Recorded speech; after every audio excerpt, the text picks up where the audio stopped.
Bonjour, un nouveau vidéo et on continue avec le deuxième exercice donc de l'ancien donc devoir de contrôle qu'on a commencé la dernière fois.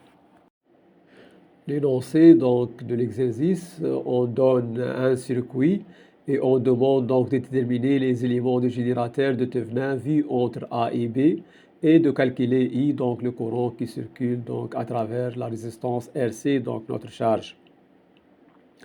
Donc les valeurs, nous avons donc deux sources de tension, E1 égale 24 volts, E2 égale 21 volts et trois résistances donc de même valeur, R égale 30 ohms, ainsi que la charge donc RC égale 15 ohms.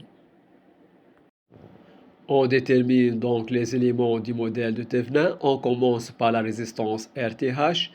On suit donc les consignes. Débrancher la charge, donc charge débranchée. Éliminer les sources du courant, donc pour éliminer les sources éliminer les sources de tension. Donc pour éliminer les sources de tension, il faut les court-circuiter. Donc on court-circuite E1 et E2. Donc on obtient quoi? On obtient le schéma donc à droite en haut. Donc entre A et B, nous avons la résistance R en parallèle avec une autre résistance de même valeur. Et on a donc la résistance qui était donc en parallèle avec E2. E2 court-circuité, donc la résistance elle est en court-circuit. On obtient donc finalement, on obtient deux résistances de même valeur R, donc en parallèle. R en parallèle avec R égale R carré sur 2R, donc égale R sur 2. La résistance RTH donc égale à R sur 2. Le deuxième élément du modèle de Thevenin ETH, donc pour le chercher, donc je vais utiliser deux méthodes. La première méthode donc s'appuie sur loi d'Emaille et diviseur de tension. Donc d'abord on définit donc une tension U, la tension aux bornes de deux résistances en série donc de même valeur R. ETH donc c'est la tension aux bornes de résistance R. Donc pour chercher ETH, donc on utilise donc le diviseur de tension.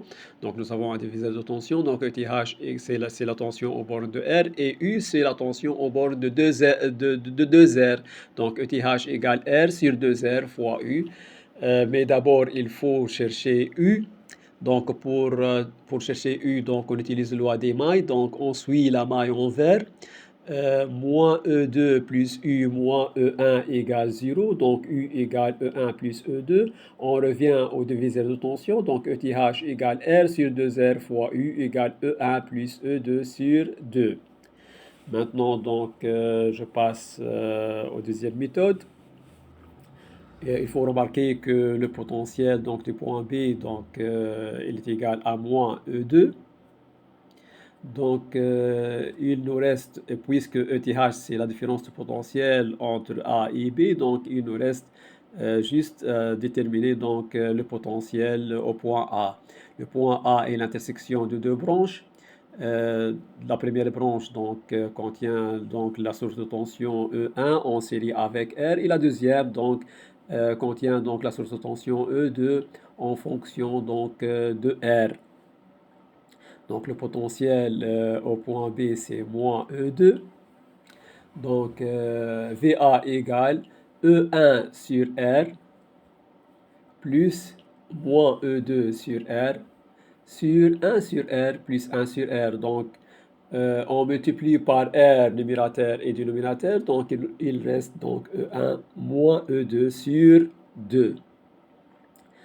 On déduit que ETH, donc puisque ETH c'est la différence de potentiel entre les points A et B, donc VA moins VB égale E1 moins E2 sur 2 moins, entre parenthèses moins E2, donc ça veut dire quoi? E1 moins E2 plus, sur 2 plus E2, donc plus E2, donc on multiplie par 2 numérateur, dénominateur, donc E1 moins E2 plus 2 E2 sur 2, donc finalement donc on trouve ETH égale E1 plus E2 sur 2, donc. Les deux méthodes donnent donc la même formule, bien sûr.